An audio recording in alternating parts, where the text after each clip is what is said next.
26 de febrero de 2010, Ciudad de México, 17:43 horas.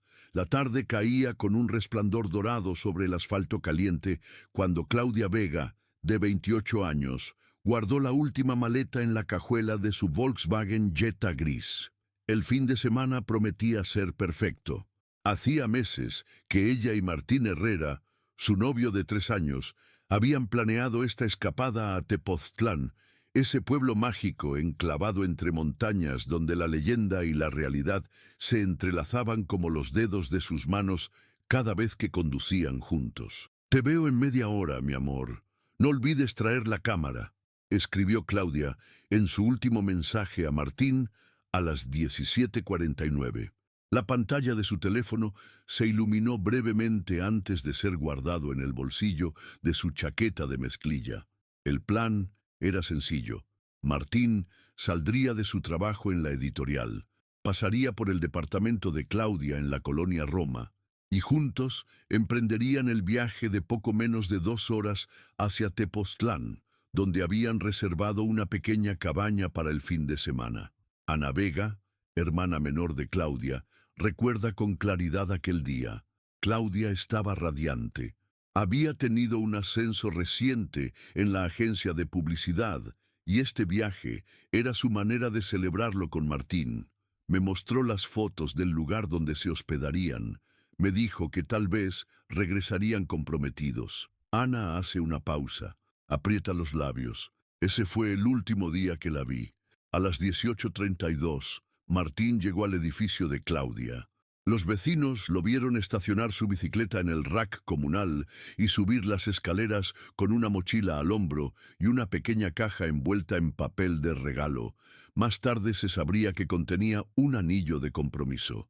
10 minutos después, las cámaras de seguridad del edificio captaron a la pareja saliendo juntos, riendo, mientras cargaban el equipaje hacia el coche estacionado en la calle.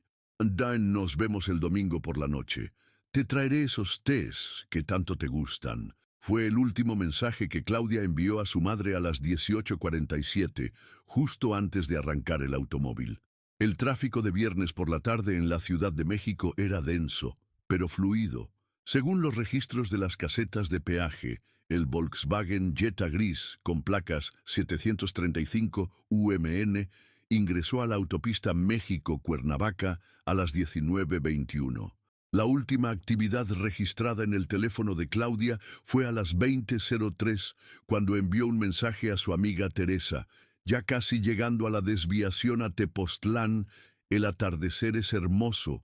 Te mandaré fotos mañana desde el cerro». Ese mensaje nunca tuvo respuesta. Esa noche, ni Claudia ni Martín llegaron a la cabaña que habían reservado en Tepoztlán. El sábado por la mañana, cuando Claudia no respondió a los mensajes de su madre, no pareció extraño. «Pensamos que estarían disfrutando de su fin de semana, quizás sin señal en algunas zonas», explicó Ramón Vega, padre de Claudia.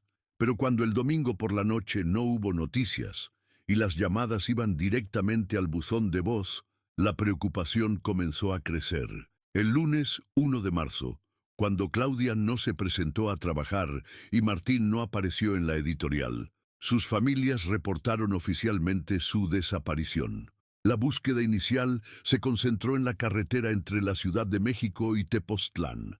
Patrullas policiales, familiares y amigos recorrieron la ruta una y otra vez. Se revisaron gasolineras, restaurantes, miradores. Se interrogó a trabajadores de casetas de peaje, a vendedores ambulantes, a otros viajeros. Nadie recordaba haber visto el Volkswagen Jetta gris o a la pareja. Lo más desconcertante era que no había absolutamente nada, explicó años después el detective Javier Morales, quien estuvo a cargo de la investigación inicial. Ni el automóvil, ni maletas abandonadas, ni señales de accidente. Era como si la tierra se los hubiera tragado en algún punto entre la Ciudad de México y Tepoztlán. Los registros de telefonía mostraron que los celulares de ambos dejaron de emitir señal aproximadamente a las 20:15 de aquel viernes, en una zona cercana a la desviación hacia Tepoztlán. Cuando los investigadores inspeccionaron el área, solo encontraron la carretera serpenteante, algunos negocios cerrados a esa hora y los imponentes cerros que parecían vigilar, silenciosos, los secretos que guardaban. Durante las semanas siguientes, la desaparición de Claudia y Martín ocupó los titulares de los noticieros locales. Sus fotografías, ella con su característica sonrisa amplia y cabello castaño rizado, él con gafas de montura negra y expresión serena, aparecieron en postes, parabuses y redes sociales. Dos jóvenes profesionistas, queridos por sus familias, sin enemigos conocidos, con planes de futuro. Desaparecidos sin dejar rastro. A medida que marzo daba paso a abril y abril a mayo, la intensidad de la búsqueda disminuyó. Las teorías abundaban: un asalto que salió mal, un accidente en alguna zona no visible desde la carretera, una fuga voluntaria, rápidamente descartada cuando se confirmó que ninguna de sus cuentas bancarias había registrado movimientos, o algo más siniestro relacionado con la creciente violencia que azotaba ciertas regiones del país. Lo peor de todo, confesó Ana Vega en una entrevista posterior, no era solo la ausencia, era la incertidumbre.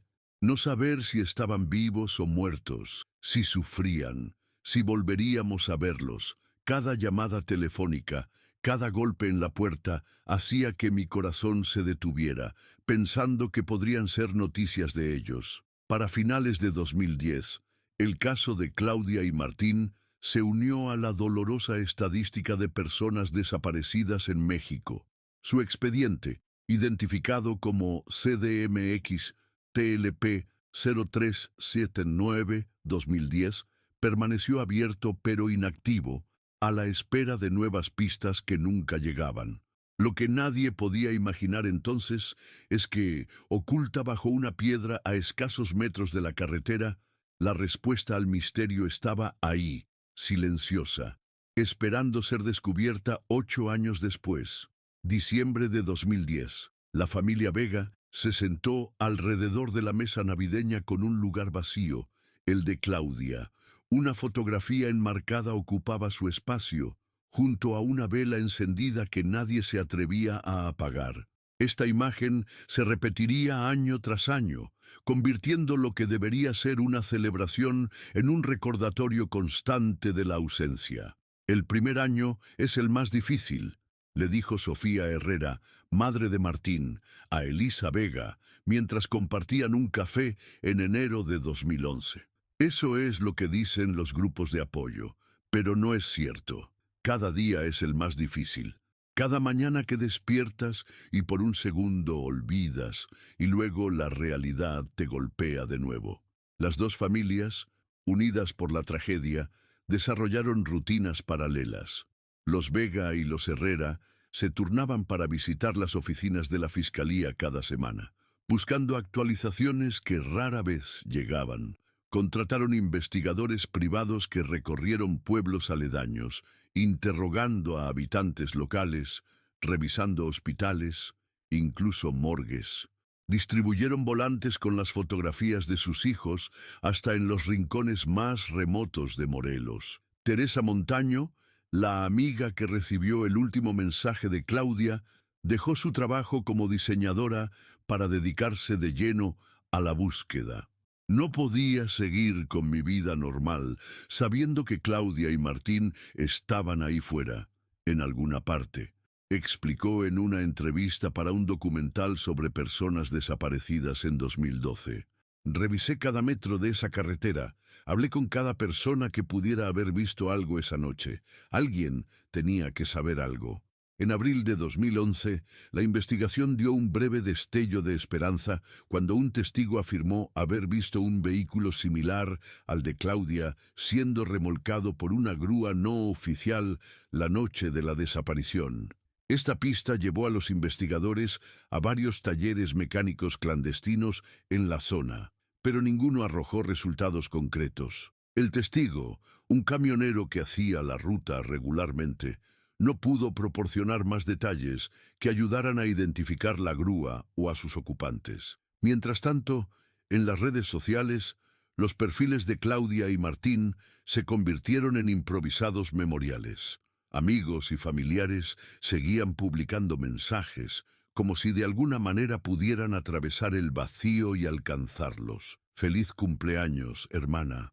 Donde quiera que estés, seguimos esperándote, escribió Ana en el muro de Facebook de Claudia el 17 de junio de 2011, fecha en que habría cumplido 29 años. La editorial donde trabajaba Martín publicó un libro de cuentos que él había estado editando antes de su desaparición. En la dedicatoria podía leerse: para Martín Herrera, cuyas historias favoritas son aquellas donde siempre hay un camino de regreso a casa. El caso comenzó a enfrentar obstáculos cada vez mayores. En un país donde las desapariciones se contaban por miles, los recursos eran limitados. El detective Morales fue asignado a otros casos y la investigación pasó a manos de oficiales con menos experiencia. Los expedientes se archivaban y desarchivaban periódicamente, cada vez con menos entusiasmo. En septiembre de 2012, cuando se cumplían 2 años y medio de la desaparición, un nuevo golpe sacudió a las familias. Las autoridades sugirieron cerrar el caso activo y pasarlo a la categoría de archivo latente, alegando falta de pistas nuevas. Esto desató la indignación de los familiares, quienes organizaron una sentada frente a las oficinas de la Fiscalía en la Ciudad de México. No son solo números en un expediente, son nuestros hijos, declaró Ramón Vega a los medios que cubrieron la protesta. Ay, no vamos a permitir que los olviden, que los conviertan en otra estadística. La presión pública funcionó temporalmente. Se asignaron nuevos recursos a la investigación, se revisaron pistas antiguas, se realizaron nuevos recorridos por la zona, pero para finales de 2013, el impulso había disminuido nuevamente. El tercer aniversario de la desaparición llegó con una vigilia silenciosa en el Ángel de la Independencia. Decenas de personas, muchas de ellas desconocidas para las familias, acudieron con velas y fotografías, no solo de Claudia y Martín, sino de sus propios desaparecidos. Lo que había comenzado como la búsqueda de 2 jóvenes se había convertido en un símbolo de una crisis mayor. La solidaridad de otras familias fue lo que nos mantuvo a flote, recordaría después Elisa Vega. Entendían nuestro dolor porque era también el suyo. Nos enseñaron a seguir luchando cuando sentíamos que ya no podíamos más. Para 2014, los cambios en las vidas de quienes esperaban eran evidentes. Ana Vega había dejado sus estudios de arquitectura para estudiar Derecho, con la esperanza de poder ayudar a otras familias en situaciones similares. Los padres de Martín, jubilados anticipadamente, dedicaban sus días a colaborar con organizaciones de búsqueda de personas desaparecidas. Teresa había fundado una pequeña organización que ayudaba a familiares a diseñar y distribuir volantes y gestionar campañas en redes sociales. El departamento de Claudia permanecía intacto, preservado como un santuario por sus padres, quienes se negaban a venderlo o vaciarlo. Es el último lugar donde estuvo, explicaba Elisa. Siento que, si lo cambio, estoy aceptando que no volverá. En la editorial, el escritorio de Martín había sido reasignado hacía tiempo, pero una pequeña fotografía suya seguía clavada en el tablón comunal, junto a un poema que él había escrito y que un colega había enmarcado. A medida que pasaban los años, la esperanza se transformaba sin desaparecer completamente. Ya no era la esperanza febril de encontrarlos con vida, sino la más sobria de encontrar respuestas, de conocer la verdad, de poder, finalmente, hacer un duelo completo. Para 2016, el caso había quedado prácticamente estancado. Las reuniones con las autoridades se espaciaron hasta ser casi trimestrales. El oficial a cargo, el tercero desde que comenzó la investigación, apenas conocía los detalles del expediente. 6 años y sigo soñando con ella, confesó Ana Vega en el grupo de apoyo al que asistía regularmente. En mis sueños siempre está tratando de decirme algo, pero no puedo escucharla. Me despierto con la sensación de que hay algo que no estamos viendo, algo que pasamos por alto. Lo que Ana no podía imaginar era cuán proféticos resultarían esos sueños, porque a escasos metros de la carretera a Tepoztlán, semienterrado bajo una piedra plana, un teléfono celular guardaba secretos que pronto saldrían a la luz, cambiando para siempre el curso de la investigación. 17 de marzo de 2018. Las primeras lluvias de la temporada habían llegado a Morelos, reverdeciendo los cerros que flanqueaban la carretera a Tepoztlán. Un grupo de estudiantes de biología de la UNAM había organizado una caminata ecológica para documentar la flora local después del periodo de sequía. Equipados con lupas, cuadernos y cámaras fotográficas, recorrían los márgenes de la carretera, deteniéndose periódicamente para examinar plantas y tomar muestras. Eran las 11:23 de la mañana cuando Daniela Quirós, una estudiante de 22 años, se separó ligeramente del grupo para fotografiar un espécimen de orquídea silvestre que crecía entre las rocas. Al pisar cerca de una piedra plana de tamaño mediano, notó que ésta se movía ligeramente, como si no estuviera asentada en el suelo, sino colocada intencionalmente sobre algo. Era una piedra que no encajaba con el entorno, explicaría después. Las demás rocas estaban parcialmente enterradas, cubiertas de musgo o líquenes. Esta parecía haber sido movida recientemente, tal vez por las lluvias. Movida por la curiosidad científica, Daniela utilizó un palo para mover la piedra, esperando encontrar quizás algún insecto o reptil interesante para su estudio. Lo que apareció bajo la roca la dejó momentáneamente confundida. Un pequeño rectángulo negro, parcialmente cubierto de tierra. «Profesor Méndez», llamó al director de la excursión. «Encontré algo extraño aquí». El profesor Javier Méndez se acercó, seguido por varios estudiantes intrigados. Con cuidado, extrajo el objeto de su escondite improvisado.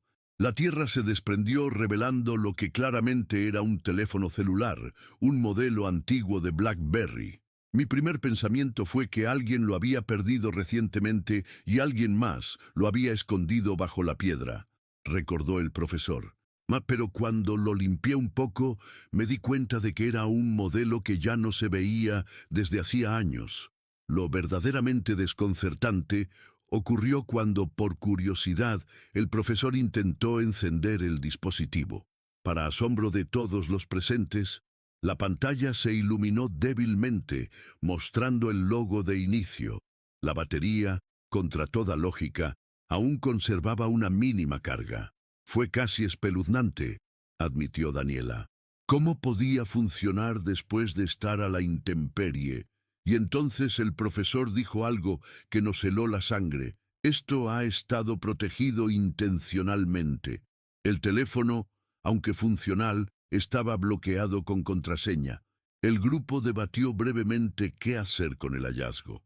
Algunos sugerían dejarlo donde estaba o entregarlo en objetos perdidos. Pero el profesor Méndez, intrigado por las circunstancias inusuales, decidió entregarlo a las autoridades. Esa misma tarde, el celular llegó a manos del oficial Miguel Soto en la comisaría local de Tepoztlán. El procedimiento estándar habría sido registrarlo como objeto perdido y archivarlo después de un periodo sin reclamos. Sin embargo, algo en la preservación del teléfono y su ubicación específica despertó la suspicacia del oficial. Teníamos varios casos de robos en la carretera donde los delincuentes se deshacían de los teléfonos de las víctimas, explicó Soto posteriormente. Decidí investigar un poco más antes de simplemente archivarlo. El oficial fotografió el dispositivo y envió las imágenes a la División de Tecnología de la Policía Estatal, junto con la ubicación exacta del hallazgo. Mientras tanto, conectó el teléfono a un cargador, comprobando que, efectivamente, aún podía retener carga. La respuesta de la División Tecnológica llegó 2 días después y cambió el curso de los acontecimientos. El número email del dispositivo, visible en la parte posterior bajo la batería, correspondía a un teléfono reportado como desaparecido en marzo de 2010, propiedad de Martín Herrera. La noticia llegó rápidamente a la Fiscalía de Personas Desaparecidas en la Ciudad de México. El detective Gabriel Velázquez, recientemente asignado a revisar casos antiguos, reconoció inmediatamente la conexión. Fue como si el caso nos hubiera estado esperando todos estos años, comentó Velázquez. Un teléfono que desaparece junto con sus dueños y reaparece 8 años después, aún funcionando. No era coincidencia. El 23 de marzo, 6 días después del hallazgo, Sofía y Ricardo Herrera fueron citados a las oficinas de la Fiscalía. Con manos temblorosas, Sofía identificó el teléfono como el que había regalado a su hijo en Navidad de 2009, apenas 3 meses antes de su desaparición. Era su teléfono, sin duda, confirmó entre lágrimas. Tenía esa pequeña abolladura en la esquina superior derecha de cuando lo dejó caer en enero. Incluso reconocí la funda, aunque estaba descolorida por el tiempo. El siguiente paso era acceder al contenido del teléfono. Los técnicos forenses intentaron varios métodos para desbloquear el dispositivo sin dañar la información. Finalmente, Ricardo Herrera sugirió probar con 2786 la fecha de nacimiento de Claudia, ya que Martín solía usar fechas significativas como contraseñas.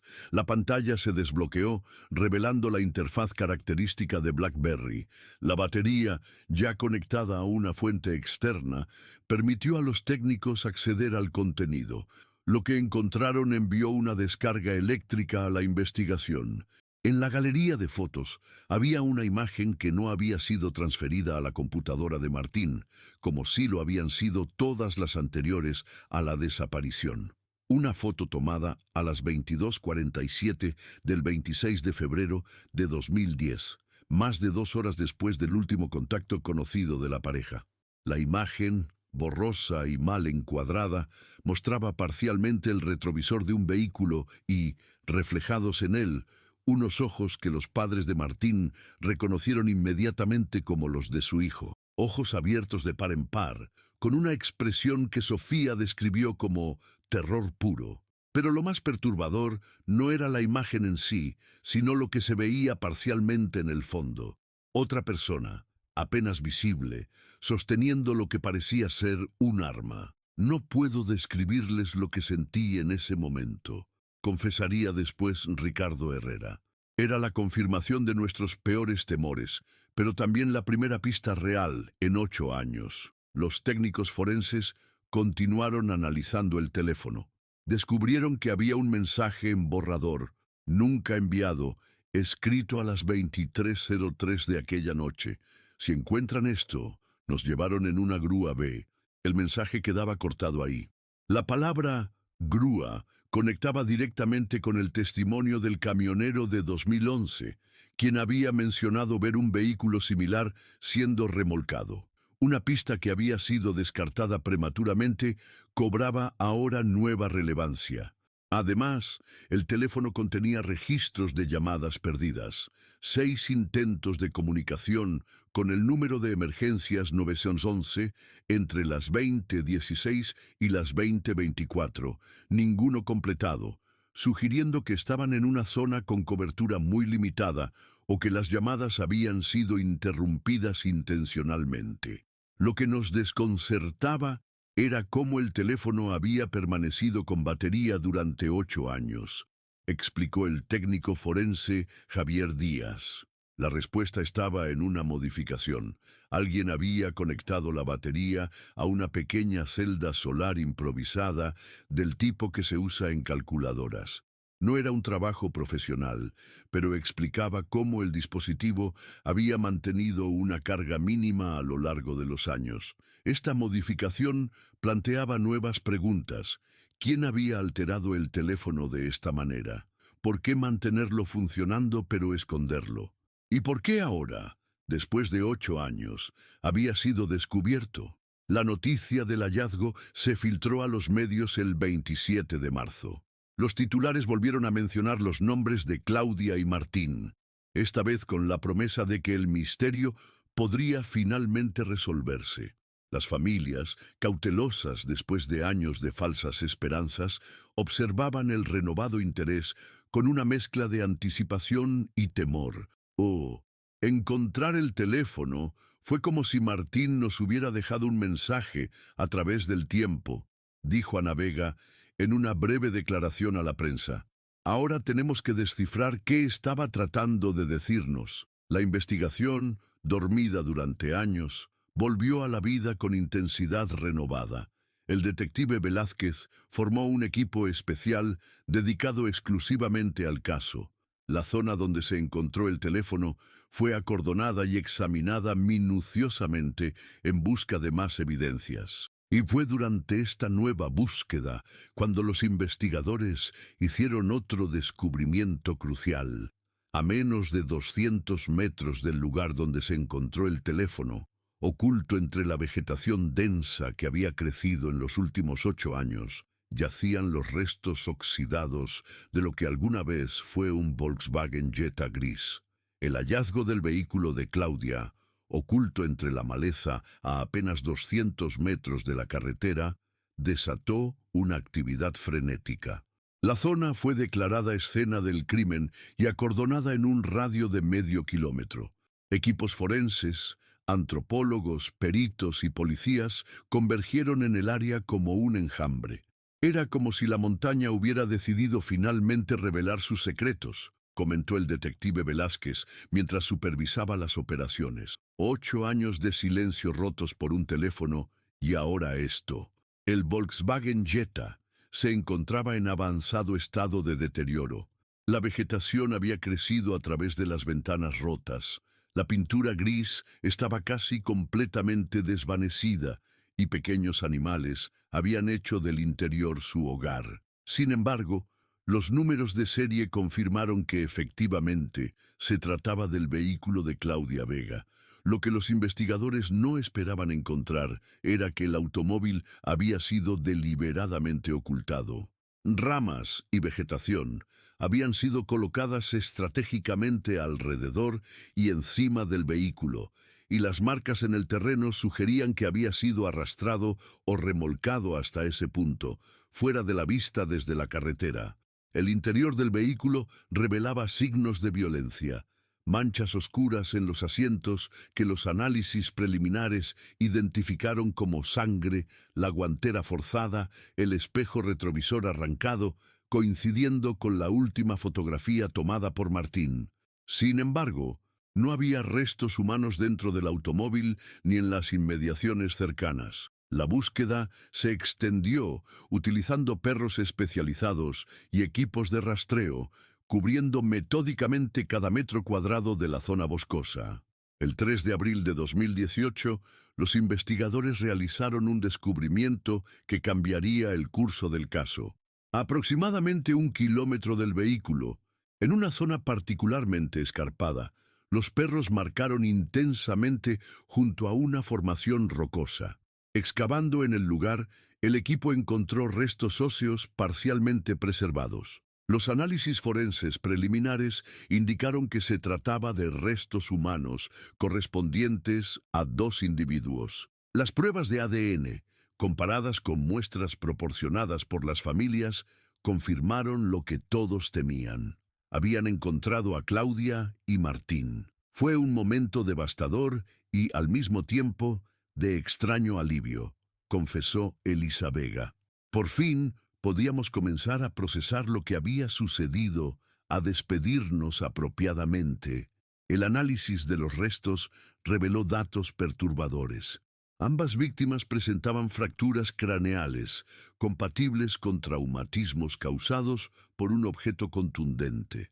Claudia mostraba además una fractura en el antebrazo, típica de una lesión defensiva. Mientras los forenses trabajaban con los restos humanos, otro equipo se dedicaba a analizar meticulosamente cada centímetro del vehículo. Bajo el asiento del conductor, protegida por el propio mecanismo de ajuste, encontraron una tarjeta micro SD que había pasado desapercibida durante todos estos años. La tarjeta contenía un archivo de audio, una grabación de voz activada automáticamente por el teléfono de Martín, una función que él había configurado para grabar notas personales, pero lo que había capturado esa noche no era una nota, sino los últimos momentos de la pareja. La grabación, de apenas 4 minutos, comenzaba con el sonido del motor y música de fondo. Se escuchaba a Claudia riendo sobre algo, a Martín mencionando que pronto llegarían a Tepoztlán. Luego, abruptamente, se oían luces de emergencia acercándose y Martín diciendo: «¿Qué pasa? ¿Por qué esa grúa tiene luces de policía?». Los siguientes sonidos eran confusos, frenado brusco, voces masculinas ordenando que se detuvieran, el sonido de vidrio rompiéndose, gritos de Claudia, una breve lucha. La grabación terminaba con una voz masculina desconocida diciendo: «Revisa que no haya nada en los teléfonos, Joaquín». Este audio proporcionó finalmente un nombre: Joaquín. Con esta pista, los investigadores revisaron las bases de datos policiales buscando a personas con ese nombre vinculadas a casos de asaltos en carreteras. La búsqueda arrojó varios candidatos, pero uno destacaba particularmente: Joaquín Mendoza, ex mecánico de grúas, con antecedentes por robo y un modus operandi que incluía hacerse pasar por personal de auxilio vial. El 15 de abril, tras una operación encubierta, la policía detuvo a Joaquín Mendoza, de 47 años, en un taller mecánico en las afueras de Cuernavaca. Durante el registro de sus propiedades, encontraron evidencia que lo conectaba con otros asaltos en la zona, pero inicialmente nada que lo vinculara directamente con la desaparición de Claudia y Martín. Fue durante los interrogatorios cuando el caso dio un giro inesperado. Enfrentado a la grabación de audio, Joaquín Mendoza inicialmente negó cualquier conocimiento del caso. «No soy el único Joaquín en México», repetía con desdén. Sin embargo, cuando los investigadores mencionaron el teléfono modificado con la celda solar, su expresión cambió sutilmente. «Ese teléfono debería seguir escondido», murmuró antes de darse cuenta de su error. El detective Velázquez, percibiendo la grieta en la armadura del sospechoso, cambió de táctica. En lugar de presionar directamente sobre los asesinatos, comenzó a hablar sobre la ingeniosa modificación del teléfono. «Debe haber sido alguien con conocimientos de electrónica», comentó casualmente. «Un trabajo impresionante, mantener un dispositivo funcionando durante 8 años a la intemperie». El orgullo técnico de Joaquín pudo más que su cautela. «No fue tan difícil», respondió. «Solo había que conectar la celda correctamente a los polos de la batería y asegurarse de que recibiera algo de luz. ¿Por qué molestarse en mantenerlo funcionando? ¿Por qué no destruirlo simplemente?». Joaquín guardó silencio por un largo momento. Cuando finalmente habló, su voz había perdido todo rastro de arrogancia. «Porque él me lo pidió. Dijo que era la única forma de que algún día pudieran encontrarlos». En las siguientes horas, Joaquín Mendoza desgranó una confesión fragmentada, interrumpida por silencios prolongados y ocasionales intentos de minimizar su participación. La historia que emergió era tan trágica como inesperada. Aquella noche de febrero de 2010, Joaquín y su hermano menor, Ernesto Mendoza, operaban una grúa falsa en la carretera a Tepoztlán. Su método era simple: identificaban vehículos con turistas o personas que parecieran vulnerables, los obligaban a detenerse haciéndose pasar por auxilio vial oficial, y luego los asaltaban. Normalmente solo tomábamos dinero, teléfonos, joyas, cosas que pudiéramos vender rápido, explicó Joaquín. No lastimábamos a nadie seriamente. Era nuestro código. Pero esa noche, algo salió terriblemente mal. Ernesto, quien según Joaquín había estado consumiendo metanfetaminas, se volvió inexplicablemente violento cuando Martín intentó resistirse. El chico, Martín, parecía haber entendido que no éramos policías reales. Intentó arrancar el coche cuando nos acercamos. Ernesto enloqueció, rompió la ventanilla con la palanca y lo golpeó varias veces en la cabeza. Claudia comenzó a gritar y trató de salir del vehículo. En la confusión, también fue golpeada brutalmente. Cuando me di cuenta, ambos estaban inmóviles, sangrando. Ernesto seguía golpeándolos. Nunca lo había visto así. Aterrados por lo que habían hecho, los hermanos remolcaron el vehículo fuera de la carretera, llevándolo a una zona boscosa donde pensaban que no sería encontrado. Según Joaquín, Martín aún estaba vivo en ese momento, aunque gravemente herido. Me miró directamente a los ojos y me dijo: «Por favor, deja que nos encuentren algún día». Tomó su teléfono y estaba tratando de hacer algo con él cuando Ernesto se lo arrebató. Joaquín afirmó que fue Ernesto quien dio el golpe final a Martín y luego se aseguró de que Claudia también estuviera muerta. Después llevaron los cuerpos más adentro en el bosque y los enterraron superficialmente entre las rocas. Ernesto quería deshacerse de todo, quemar el coche, destruir los teléfonos, pero yo, no sé por qué, tomé el teléfono del chico. Algo en su mirada me perseguía. En los días siguientes, mientras las noticias sobre la desaparición de la pareja comenzaban a circular, Joaquín modificó secretamente el teléfono de Martín, añadiendo la pequeña celda solar para mantener una carga mínima. Lo escondió bajo la piedra cerca de la carretera, lo suficientemente lejos del vehículo para no levantar sospechas inmediatas, pero en un lugar donde eventualmente podría ser encontrado. Era mi forma de darles paz a sus familias algún día, afirmó, aunque los investigadores sospechaban que también era su seguro, una forma de tener algo que negociar si alguna vez era capturado. Cuando le preguntaron por el paradero actual de su hermano Ernesto, Joaquín reveló que había muerto en 2014 en un enfrentamiento con miembros de un cártel de drogas en Guerrero, donde se había refugiado tras separarse de Joaquín por desacuerdos sobre lo ocurrido aquella noche. «Ernesto nunca superó lo que hicimos», dijo Joaquín. «Se volvió más violento, más errático, se metió con gente peligrosa. Supongo que era su forma de autodestruirse». Los investigadores encontraron registros que confirmaban la muerte de Ernesto Mendoza, lo que corroboraba parcialmente la versión de Joaquín. Sin embargo, tenían dudas sobre cuánto estaba Joaquín minimizando su propia participación en los asesinatos. El 19 de abril, Joaquín Mendoza fue formalmente acusado del secuestro y asesinato de Claudia Vega y Martín Herrera, además de robo con violencia y ocultamiento de evidencia.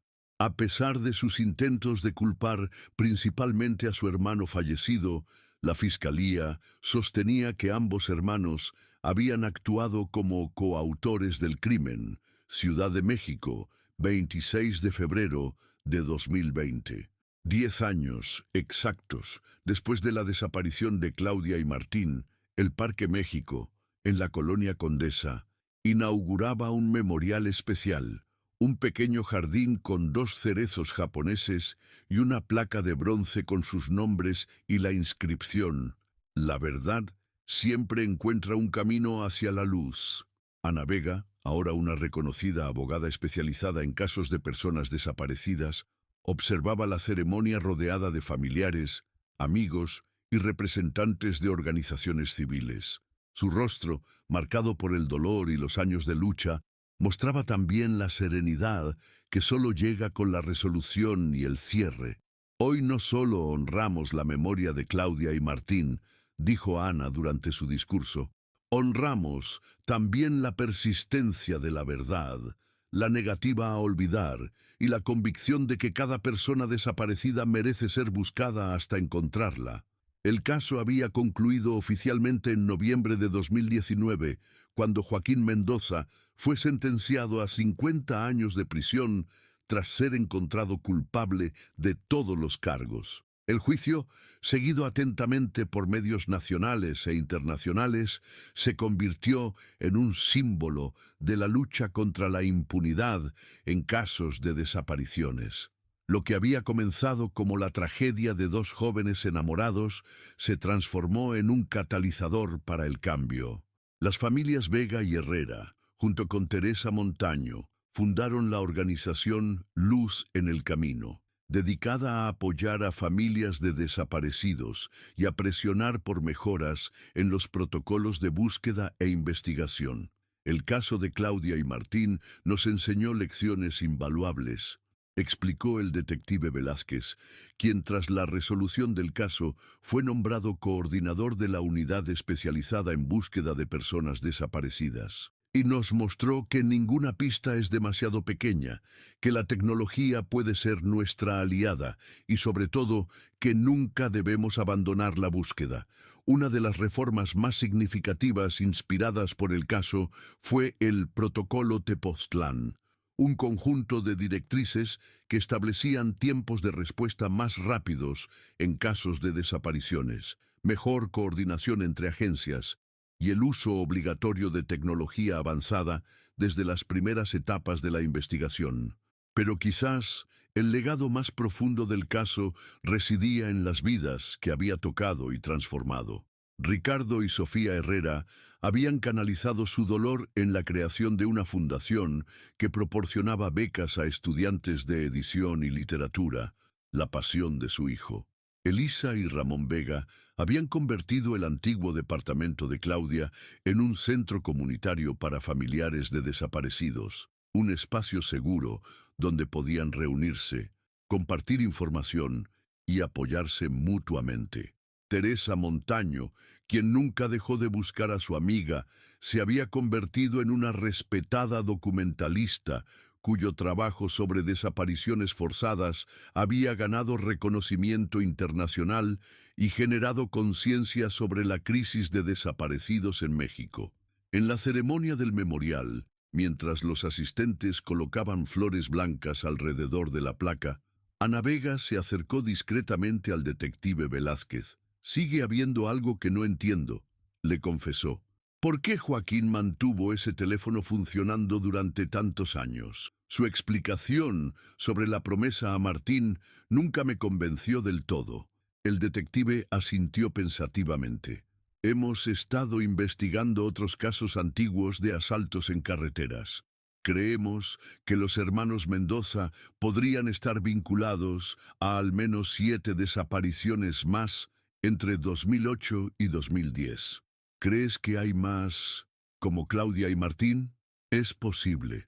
Joaquín ha insinuado que podría tener información sobre otros casos a cambio de beneficios penitenciarios. Creo que siempre supo que eventualmente lo atraparíamos, y el teléfono era su moneda de cambio». Ana guardó silencio por un momento, procesando esta información. Entonces, incluso en esto, en su muerte, Claudia y Martín podrían estar ayudando a encontrar a otros desaparecidos. Exactamente. Su caso ha abierto puertas que llevaban años cerradas. Mientras la ceremonia concluía y los asistentes comenzaban a dispersarse, un rayo de sol atravesó las nubes, iluminando los jóvenes cerezos recién plantados. Ana se detuvo a observar cómo la luz jugaba entre las ramas, creando patrones cambiantes sobre la placa de bronce. En el bolsillo de su chaqueta llevaba 2 objetos que rara vez abandonaban su lado: una vieja fotografía de Claudia sonriendo junto a Martín y una pequeña pieza de la celda solar que había mantenido funcionando el teléfono durante aquellos 8 años de silencio. «La verdad siempre encuentra un camino», murmuró, repitiendo las palabras grabadas en la placa. Esa noche, mientras el Noticiero Nacional cerraba su emisión con imágenes de la ceremonia conmemorativa, la presentadora compartió una estadística esperanzadora.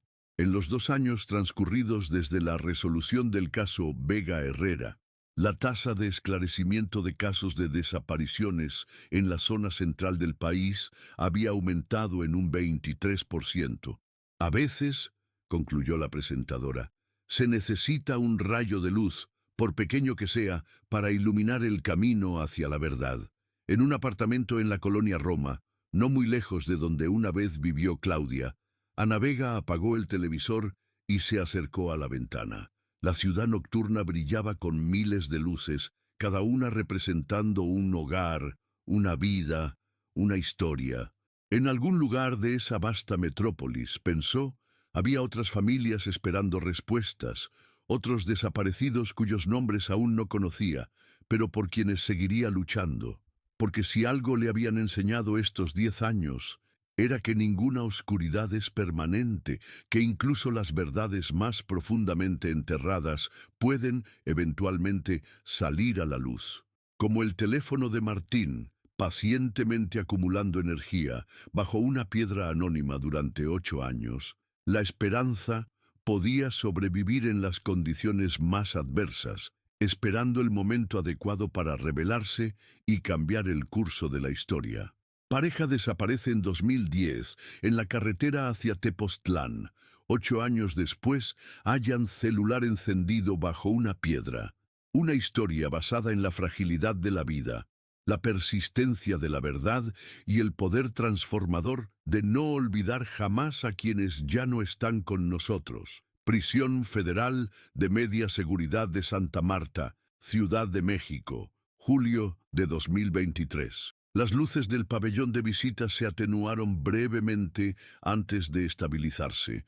Un recordatorio constante de la infraestructura envejecida del recinto penitenciario.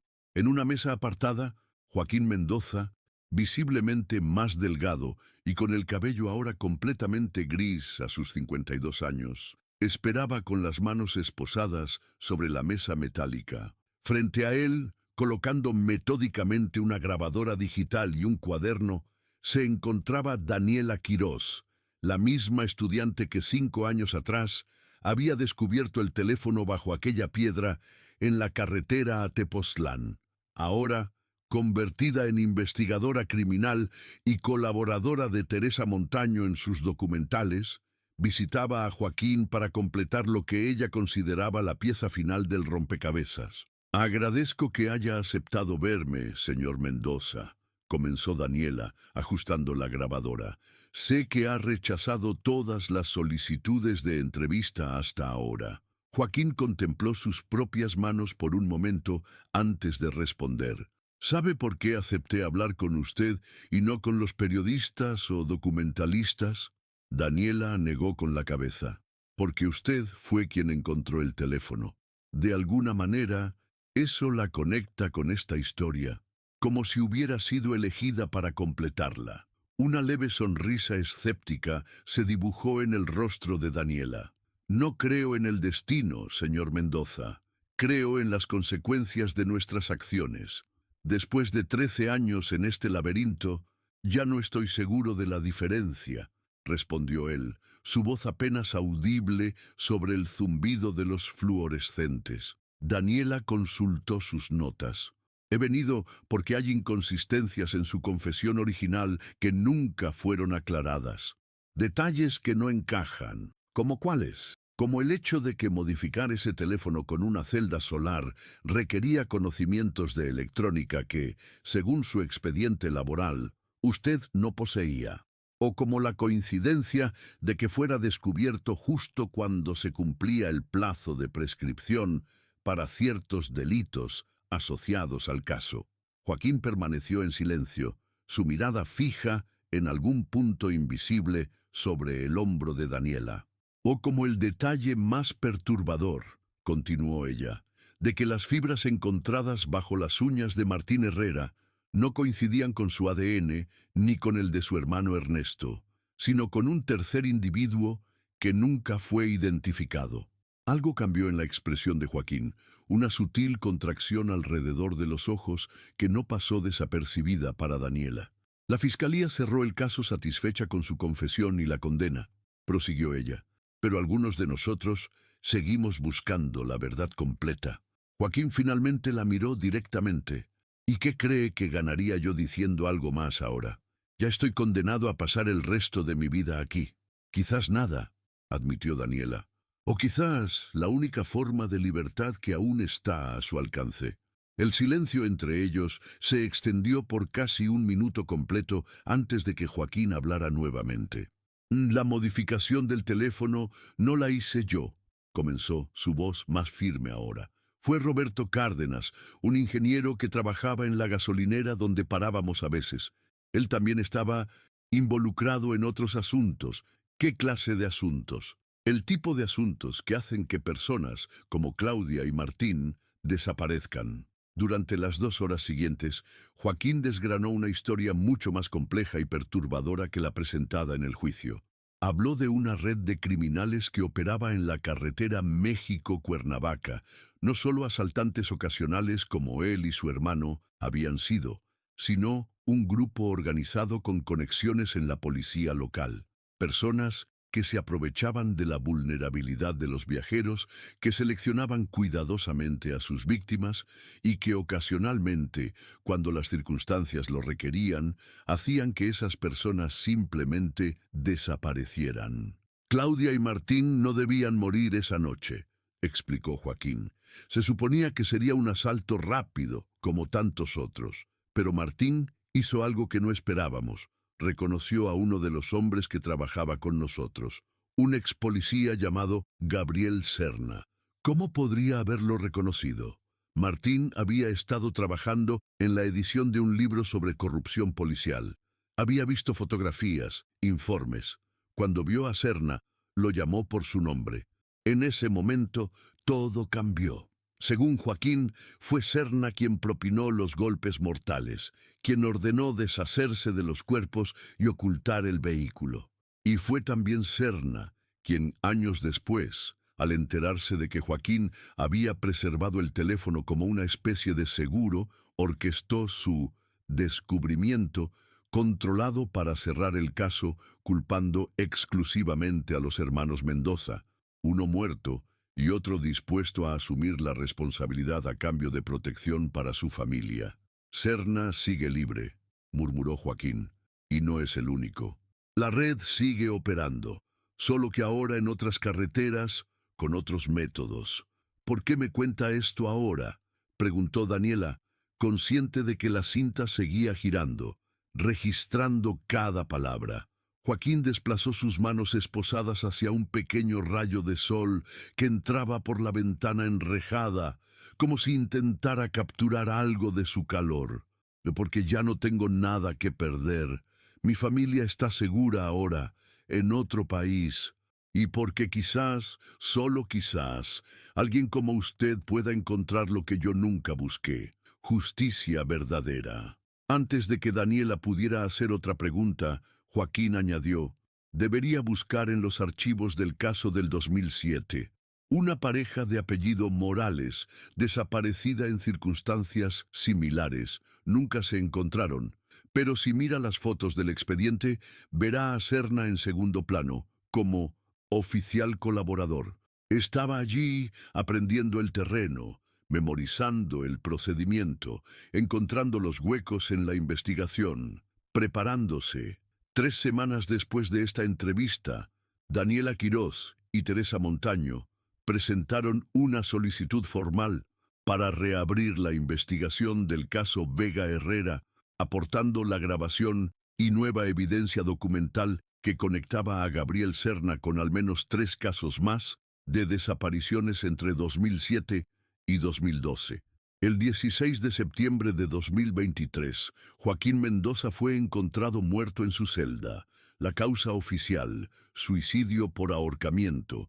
Sin embargo, el informe forense interno, filtrado posteriormente a Teresa Montaño, indicaba señales de lucha y lesiones inconsistentes con el suicidio. Para diciembre de 2023, la Fiscalía Especializada había emitido una orden de aprehensión contra Gabriel Serna, pero el ex policía ya había desaparecido, posiblemente hacia Centroamérica según los informes de inteligencia.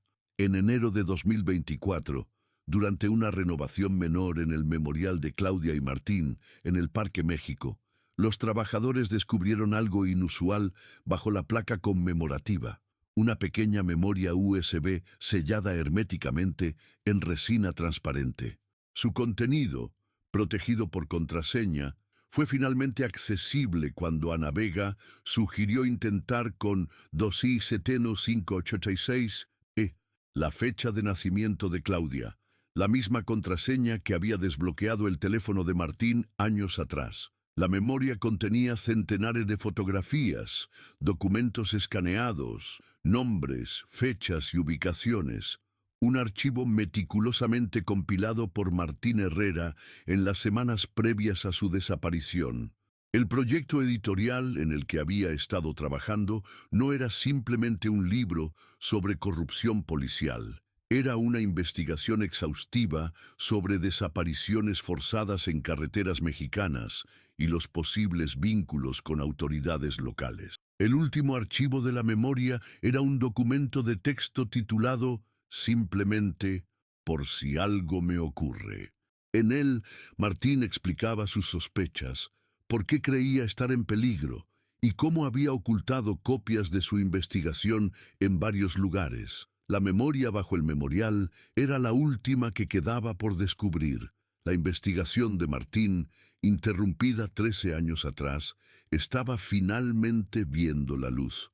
Como Teresa Montaño escribiría más tarde en el prólogo del libro, que completó basado en el trabajo de Martín, a veces la verdad no es solo enterrada, es asesinada, desmembrada y esparcida con la esperanza de que nunca pueda ser reconstruida. Pero incluso entonces, como un rompecabezas cuyos fragmentos buscan reunirse a través del tiempo, encuentra maneras de completarse, guiada por manos que a menudo no comprenden la magnitud de lo que están ensamblando hasta que la imagen final emerge, innegable y reveladora.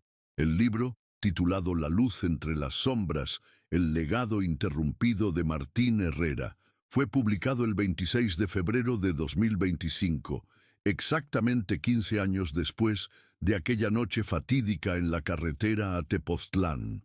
Y en algún lugar entre las montañas que bordean esa misma carretera, donde los cerritos tepoztecas guardan silenciosamente tantos secretos, dicen que cuando cae la tarde y la luz del sol se filtra entre los árboles, se puede ver un resplandor peculiar, como si la verdad misma estuviera buscando constantemente nuevos caminos para emerger de la oscuridad.